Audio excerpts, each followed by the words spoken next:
Grabe, napakainit ngayon ah. So, welcome back mga lods. So, dito naman tayo magbablog sa trabaho. So, ang ituturo ko naman ngayon, magbubutas tayo ng 21 gallon with motor base. Yan. Kung saan itatapat yung butas. Ayan, so bago natin umpisahan, pasok muna and through.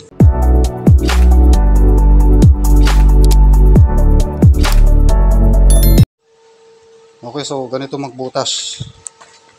So itatapat dito. Yan, tapat. Then kailangan gitna rin dito. Yan. Pag hindi balance yung laki, iusog natin. Yan. So yan. Natapat na. Butas dito. Butas dito. Tapos dito. Butas. Huwag dito. Kasi yung motor, pag ganyan siya. Yung motor. Huwag natin ilagay yung butas dito. Kasi matatamaan ng motor yon. So dito siya. Okay? Yung iba, ginagamitan ng pattern. So ito, kahit hindi na gamitan, pag alam nyo yung posisyon ng motor. Okay? So, butasan na natin. Yan, dito banda.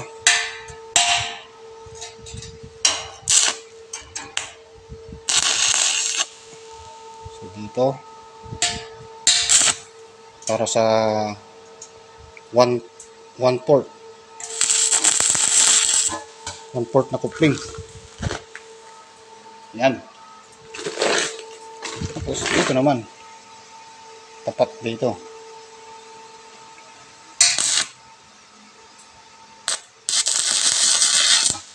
Yan.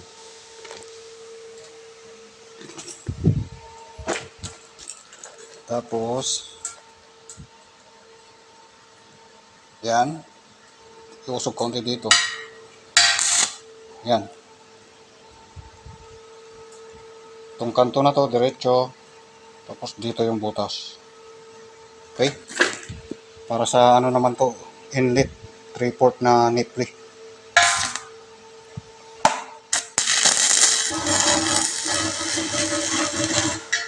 Yan. Medyo malaki kasi 3/4 yun, yung nipple. Yan. Ganun din sa kabila.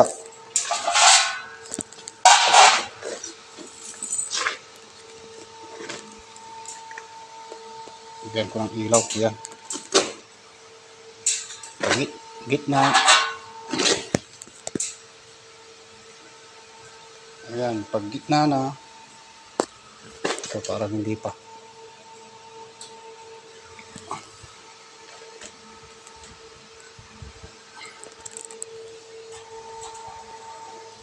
Yan. Tapos dito naman. Kung gitna na siya. So lamang sa kabila. Usog natin.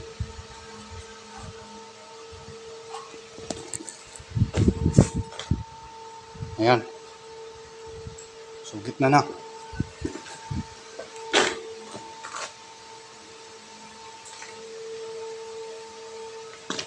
So konti. Ayan. Tapos butas dito.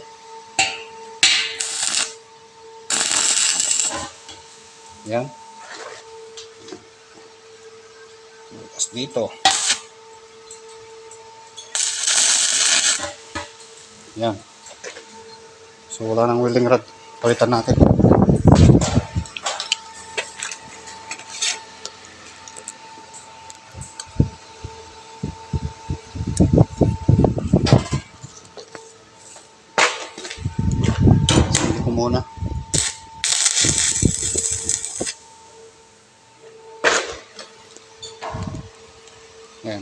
Itong kanto na to, diretso. Then dito, yung butas.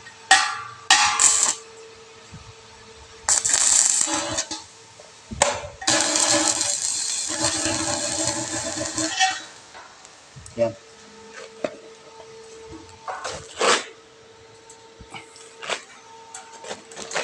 So, ganyan ang pagbutas. Para hindi matamaan ng yung motor. Okay?